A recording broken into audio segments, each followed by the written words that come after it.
আমি শেখ হাসিনাকে বিশ্বাস করতে চাই না। I don't want to believe Sheikh Hasina. 5 আগস্টের আগে না শেখ হাসিনাকে ভালোবাসতাম না।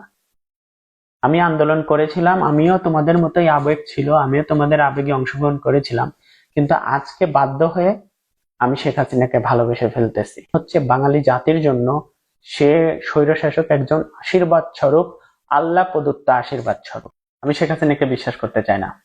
I don't want to believe Sheikh Hasina.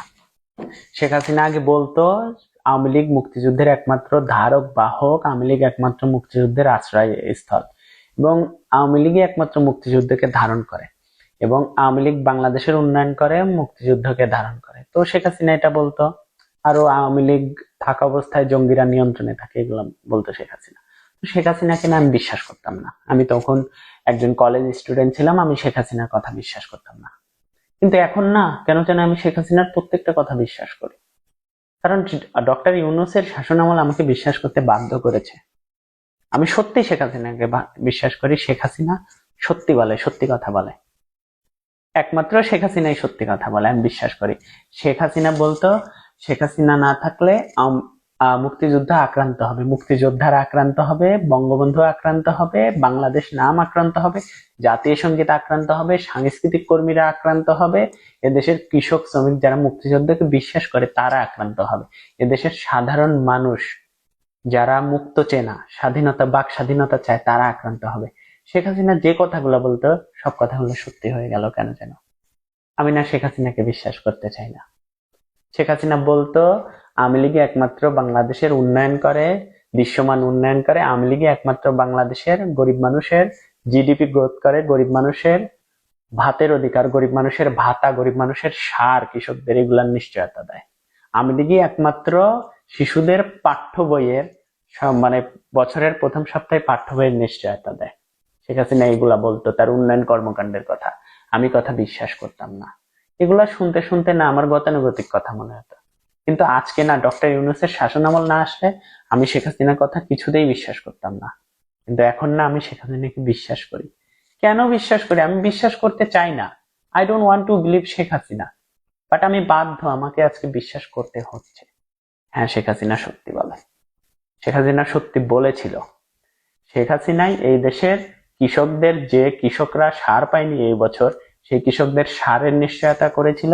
Sheikh Hasina এই দেশের শিশুদের প্রথম সপ্তাহেই, প্রথম বছরের বই নিশ্চয়তা করছিল, যে 1.5 কোটি শিশু এখনো বই পায়নি আমার ভাইয়েরা।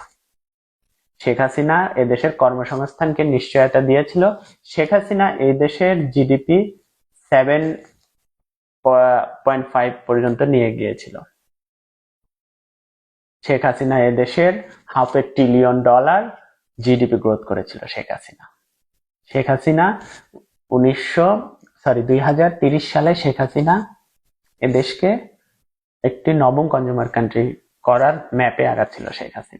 শেখ হাসিনা এদেশের ভিজিবল অনেক উন্নয়ন করেছে। শেখ হাসিনা, আমি শেখ হাসিনাকে কেন ভালোবেসে ফেলতেছি আমি নিজে জানি না। সত্যি বলতে আমি 5 আগস্টের আগে না শেখ হাসিনাকে ভালোবাসতাম না।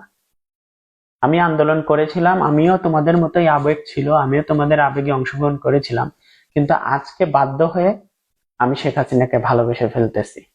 কেন যেন আমার মনে হচ্ছে শেখ হাসিনাকে যে তোমরা বলো না স্বৈরশাসক, স্বৈরশাসক, আমার মনে হচ্ছে বাঙালি জাতির জন্য সে স্বৈরশাসক একজন আশীর্বাদ স্বরূপ, আল্লাহ প্রদত্ত আশীর্বাদ স্বরূপ।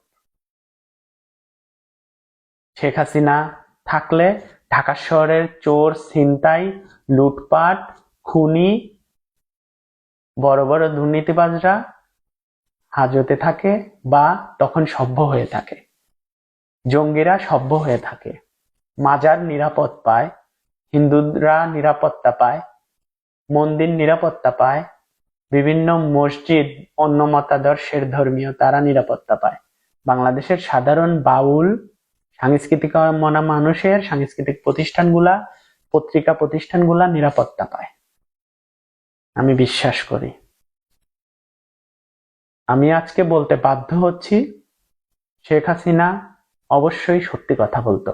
শেখ হাসিনা বলতো আমি কোনো বহির্বিশ্বের সঙ্গে আপোষ করলে আমি ক্ষমতায় হয়তো দীর্ঘমেয়াদী থাকবো, কিন্তু সত্যি শেখ হাসিনা সত্যি বলেছিল।